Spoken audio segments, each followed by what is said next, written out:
From impeachments to inaugurations, if it's a political story, we are on the scene. The race for the White House is heating up. Kamala, you're fired! I say, bring it on. If it's breaking news, we're live with the latest coverage. From the White House, the State Department, and Capitol Hill.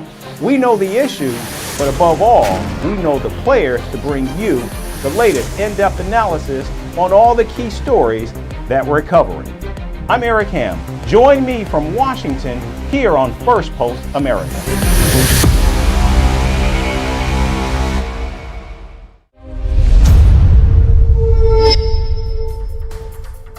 Hello and welcome to Firstpost America. I'm Eric Ham in Washington, D.C. Lots of stories today that could impact forthcoming U.S. elections, including disputes between the U.S. and Mexico to wild accusations from Silicon Valley against the Biden administration. We'll break it all down, but first, a look at the latest headlines. Vice President Kamala Harris and her running mate Tim Walz will give their first joint interview to CNN on Thursday. The interview will take place as the two embark on a bus tour throughout the battleground state of Georgia. Ukrainian President Volodymyr Zelensky to present a victory plan to President Joe Biden next month. The four-part plan includes Ukraine's operations inside Russia, Kyiv's entry into global institutions, ending the war diplomatically, and rebuilding Ukraine's economy. British Prime Minister Keir Starmer meets German Chancellor Olaf Scholz in Berlin. This as Starmer pledges to rebuild ties with Europe after the UK withdrew from the EU due to Brexit. Thousands of protesters clashed with police officials in the Indian city of Kolkata. Demonstrators are demanding justice for a doctor who was raped and murdered at a state-run hospital on August 9th. And Nigerian President Bola Tinubu to meet Chinese leader Xi Jinping during a visit to Beijing next week. Tinubu is looking to attract Chinese investments in oil and gas, satellite technology, and large-scale infrastructure projects.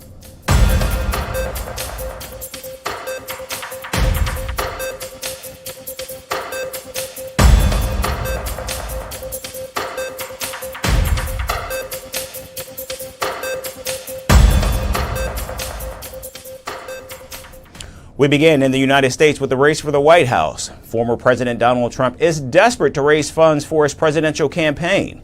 Amid a cash crunch, the Republican is now selling a collection of digital trading cards which feature new images of Donald Trump from this year's presidential race. The new images include Donald Trump dancing and holding a replica of the cryptocurrency Bitcoin. Now the digital cards cost $99 each, and anyone who buys 15 or more cards will get a physical card which will have a piece of the suit that Donald Trump wore during the first debate against President Joe Biden on June 27th. The campaign said that supporters who buy 75 cards worth over $7,000 will also be invited to a gala dinner with Donald Trump in Florida. Now, this is not the first time the ex-president sold pieces of a suit he's worn. In fact, he once sold pieces of the actual suit he wore during his mugshot taken in the Atlanta jail last year. However, this year's suit auction comes at a time when the Republican severely lags behind his rival Kamala Harris in fundraising. As of August 1st, Donald Trump's campaign has reported about $327 million in their war chest compared to the historic $540 million raised by the Harris campaign so far. But not only is Trump feeling the pressure politically, his legal troubles have returned with a vengeance, as special counsel Jack Smith recently indicted the convicted felon. Again, the charges stem from Trump's role in interfering in the election in 2020. These charges come just a month after the U.S. Supreme Court ruled that presidents and former presidents enjoy immunity from criminal prosecution for acts they carry out while in office. However, the superseding indictment depicts Donald Trump as a political candidate rather than a sitting U.S. president, and Mike Pence as his running mate instead of vice president. The Republican and his team have repeatedly denied the allegations of election interference. Meanwhile, the GOP nominee's running mate, J.D. Vance, has called the new charges an effort to interfere in the 2024 presidential race. I don't think that it changes anything legally. I think it's clearly an effort to try to do more election interference from Jack Smith. He should be ashamed of himself, and it's one of the reasons why we have to win, because he should not be anywhere near power. Now, despite the latest incidents, it's still unclear just how soon this case will go to trial, if ever. The Trump legal team is likely to appeal once again to a higher court, making all but certain no jury will hear this case before the November 5th election. However, if Donald Trump does in fact return to the White House in January, it's all for naught, as he will certainly order the Justice Department to drop all the federal charges against him. And staying in the United States, Meta CEO Mark Zuckerberg has made some shocking accusations against the Biden administration. In a letter to the Congressional House Judiciary Committee, the tech billionaire alleged that the White House repeatedly pressured Facebook and Instagram to censor social media content. Zuckerberg detailed that in 2021, senior officials from the government demanded Meta platforms censor content about COVID-19, including memes, humor, and even satire. The entrepreneur added that the officials expressed a lot of frustration when the social media giant refused to remove certain content.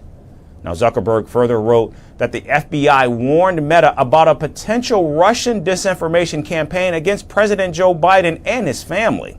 Following this, Zuckerberg instructed his teams to remove a story about corruption allegations against the Biden family, particularly Hunter Biden. However, the billionaire now says that Meta's fact-checking team found no traces of Russian disinformation on the Hunter Biden corruption allegations, and that they should have never removed the story. Meanwhile, the Republican Party has shared Zuckerberg's letter on the social media platform X and accused the Biden administration of clamping down on free speech. Joining the Republicans is Tesla CEO and billionaire Elon Musk, who has put aside his rivalry with Zuckerberg and sided with Meta Platforms. Now, Musk, who is also the owner of X, has called the Biden administration's attempts to censor content a violation of the First Amendment. Now, Zuckerberg has followed up on his letter and said that he regrets not being more outspoken against the Biden administration. The tech CEO has now vowed to stand up to government pressure and promote free speech online without compromising on the content that's allowed on Facebook and Instagram. These stark revelations come amid a heated political environment. Still, it remains to be seen whether the accusations by Zuckerberg will impact the elections in November. And now a high-stakes manhunt is unfolding in the Middle East. The United States and Israel have intensified their search for Yahya Sinwar, the mastermind behind the October 7th Hamas attacks. Using advanced technology and intelligence teams on the ground, the hunt focuses on Gaza's vast underground tunnel network. However, American and Israeli officials are unable to locate Sinwar, as he's reportedly disguising himself as a woman to evade capture. Our next report takes you inside the ongoing manhunt. In a high-stakes game of chase, Israel and the United States have ramped up their efforts to track down Yahya Sinwar, the elusive Hamas leader behind the deadly October 7th attack. Sinwar, now considered one of the most dangerous men in West Asia, is believed to be hiding deep within Gaza's vast network of tunnels. To find him, the United States has pulled out all the stops, deploying ground-penetrating radars to map the labyrinth below and embedding intelligence experts directly with Israeli forces. The joint US-Israeli manhunt is unprecedented in scale. A special unit has also been set up within Israel's Shin Bet intelligence service, pouring resources into finding the man who has evaded capture for months. And the stakes could not be higher. Capturing or killing Sinwar could dramatically shift the conflict, giving the Israeli Prime Minister Benjamin Netanyahu a chance to declare victory and potentially end this brutal military campaign in Gaza. But Sinwar has proven to be a master of disguise and deception. Intelligence reports suggest he has taken extraordinary measures to remain on the run, even dressing as a woman to blend in with Palestinian civilians. Communication with Sinwar has also gone dark, as he avoids all electronic devices, relying on human couriers to lead his network. But how that system works remains a mystery. The last known sighting was a near miss in February, when Israeli forces raided a bunker in Khan Yunis, just moments too late. Amid Sinwar's absence, the Israeli army released a video on Tuesday showing Qaid Farhan al-Qadi, an Israeli hostage who was rescued from a tunnel in the southern Gaza Strip. Al-Qadi, who is from the Bedouin minority, was reunited with his family in an emotional welcome. His family was seen sprinting through the hospital.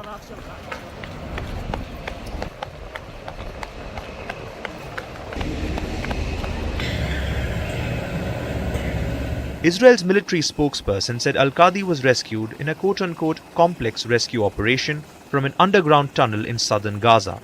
The operation was hailed by Prime Minister Benjamin Netanyahu, who said he had spoken with Al-Qadi. The Israeli Prime Minister added that Israel would work tirelessly to return more than 100 hostages still in Gaza.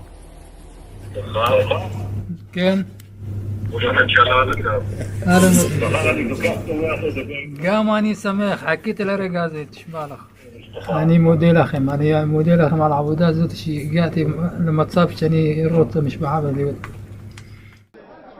Al-Qadi is only the 8th hostage that the Israeli military claims to have rescued.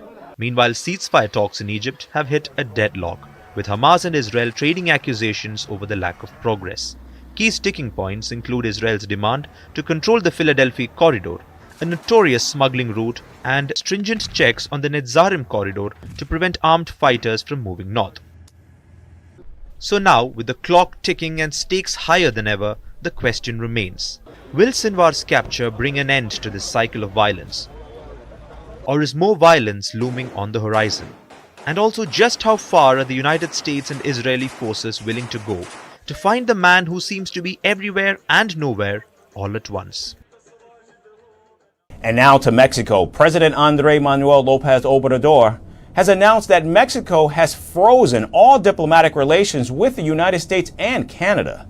This comes just a week after the United States criticized Mexico's judicial reform plan that is being backed by President Obrador. Under the new reform, the people of Mexico would directly vote and pick Supreme Court justices.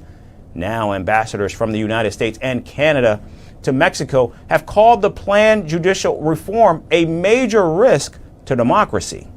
Taking objection to the comments, President Obrador has accused Washington and Ottawa of domestic interference. A foreign ambassador should not comment on what is wrong or right in our country. That's not the job of an ambassador. Issues regarding Mexico concern us. Foreigners cannot come. No foreign government can come to talk about issues that only concern Mexicans. It's a basic principle of independence and sovereignty. Now, President Obrador has threatened the United States against making further statements regarding the judicial reform plan or risk fracturing bilateral trade. Both the United States and Mexico remain each other's largest trading partners. In addition, the Mexican president has warned Canada of deteriorating bilateral trade as well. What a coincidence that the Canadian also say something at the same time. Respectfully, with the Canadian government, it gives me second-hand embarrassment. They seem like a partner state. Together, they want to interfere in issues that only concern Mexicans. The relationship will continue, but hopefully, they will ratify that they will be respectful. Meanwhile, hundreds of Mexican judicial workers continue to protest against the government's court overhaul. Demonstrators have threatened to sue the Obrador administration in international tribunals if the judicial reform proposals aren't rolled back. They will eliminate our trusts, savings, and reserve funds. They will take them away from us, which obviously undermines our benefits. We will also bring legal action before international tribunals to assert our rights and defend judicial careers and independence. It's also important to note that Claudia Sheinbaum, Mexico's first woman president, who will replace Obrador on October 1st, has put her weight behind the party's judicial reform plan as well. We want to strengthen the judiciary. It is false that we want to minimize it. How much stronger can a judicial power be if the people elect the judges, ministers, and magistrates? There is nothing stronger than that because they answer to the people. Relations between Mexico and the United States have been tense for years now. The massive influx of illegal migrants coming through the southern border has seen diplomatic ties stretched to their limits. Moreover, copious amounts of fentanyl entering the United States from Mexico has only exacerbated these tensions. And now, with Mexico's neighbors to the north attacking domestic policies, one has to wonder if the three nations have reached their breaking point. Only time will tell, but as an integral trading partner, the relationship is crucial to not only the domestic economies throughout the region, but certainly the rest of the world as well. And finally, from Venezuela, journalists are facing a deadly crackdown under Nicolas Maduro's regime. With the threat of arrest looming, they've turned to groundbreaking solutions using artificial intelligence anchors to report the news. These virtual newscasters are revealing the harsh realities of Maduro's post-election repression while keeping the real reporters safely out of sight.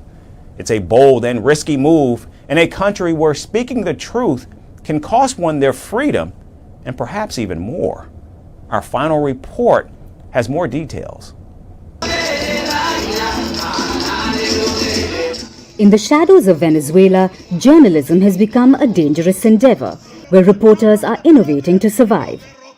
Nicolas Maduro's regime is tightening its grip on power and has turned its attention to the press, arresting journalists and silencing dissent. But the truth, as they say, finds a way.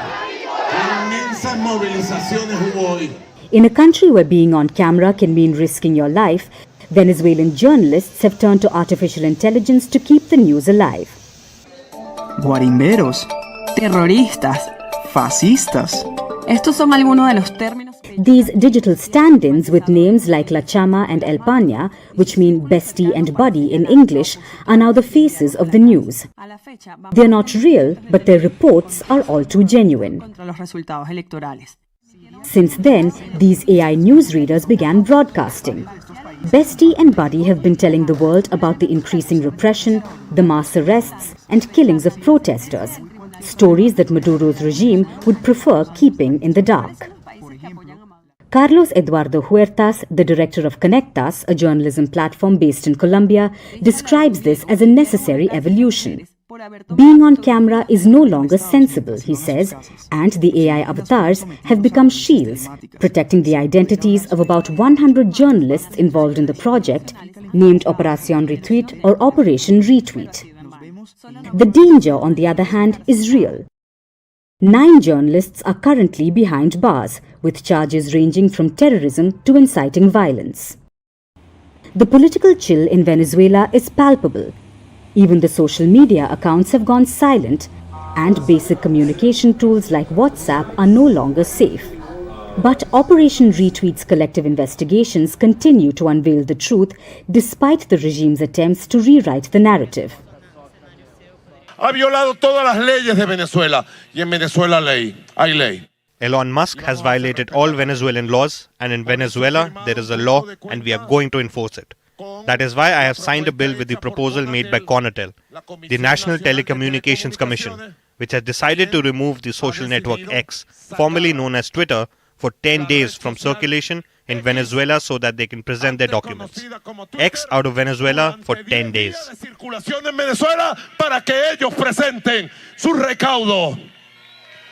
Hola, pana. Proving that no one can silence journalists, in one broadcast, Bestie challenged the government's claim that the opposition was responsible for post-election violence, pointing instead to state security forces. However, despite the growing repression, these journalists are determined to tell the stories that matter.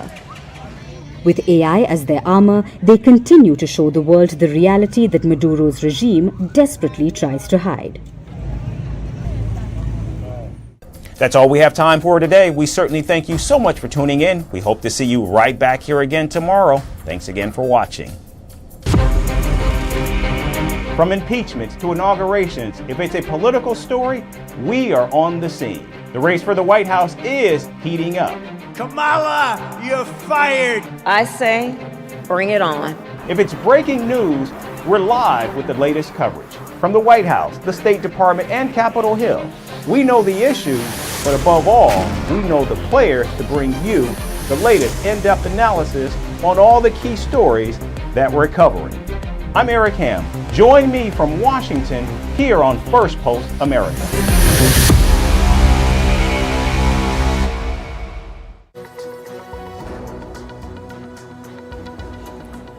Hello and a very warm welcome. I am Gasheen Garland and you're watching Firstpost. In the next few minutes, we bring you the top 50 updates from around the world, only here